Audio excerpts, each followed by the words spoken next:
Hello, I'm Colleen Needles, and this is Comcast Newsmakers, connecting you to the leaders in our community. The idea of adults serving as mentors to young people is certainly not new, but in today's world, that guidance and leadership is more important than ever. And one of the organizations working to make that happen for thousands of area youth is Big Brothers, Big Sisters of the Greater Twin Cities. And here to tell us about their work is Pat Sukum. And Pat, welcome so much to Newsmakers. Well, you're a big brother yourself. Tell us a little bit about the organization and the work that it does. Well, Big Brothers, Big Sisters, it's really an organization about creating friendships. I think it's got a great brand. Everyone has heard of it, but maybe not everyone knows exactly what happens there. It really is a process of bringing together an adult with a child who is maybe missing an adult figure in their life. For me personally, it's been just this great sort of process of gaining a new perspective.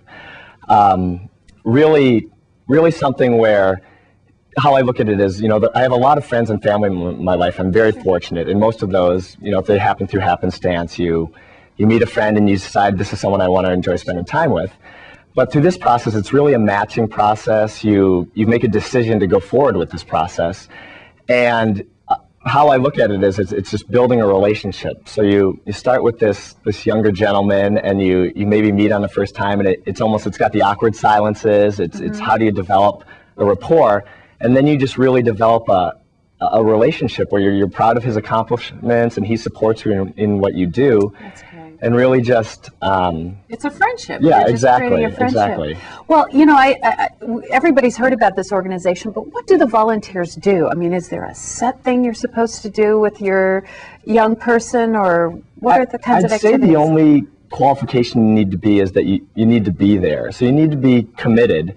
But other than that, there's a great array of flexibility. So you really should look at it like you're creating a friendship. You work on your schedule, you decide what works for that little and what works for the big. Mm-hmm. You determine your common interests and you really play off of that. And I think that's really the beauty of it. You're really creating more than just a typical sort of community-oriented service. Sure. Now, how does the matching work? I mean, what sort of process, if I wanted to volunteer, would I go through? Sure. Well, you'd want to contact Big Brothers, Big Sisters, and they have a number of marketing outreach programs for volunteers, as well as just the ability for you to call in or go to the website and say you're interested in this process. You'll obviously get information and find out how the process works. But at that point, you're going to submit an application. You'll be going through background checks and screening checks. Sure. And then you'll go through a pretty extensive training to understand what you're going to be doing forward and how to understand the child better. Now, you were Big Brother of the Year in 2004. What has this meant to you personally? You obviously are very good at it and well recognized for that. What has it done for you? Well, personally, again, it's been a perspective thing. It's just opened my eyes to a lot of different fields. You get very comfortable in your life, and everyone has a fabulous life that they're comfortable in.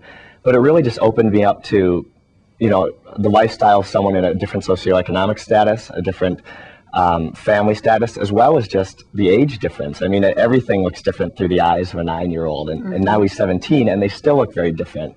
And I think the perspective has been wonderful for me. Again, it's just a friendship. And it's very easy for me now to say, one of my best friends in the world is this 17-year-old kid. Oh, that's fabulous. What do you think the biggest hesitation or fear is of someone who's thinking about this? Sure. I remember when I was going into it, and I was very much kind of standing on this pedestal and thinking, how am I going to change the world one kid at a time? And I think my biggest hesitation was, this kid is going to suck all the life out of me, and it's going to be a big time commitment.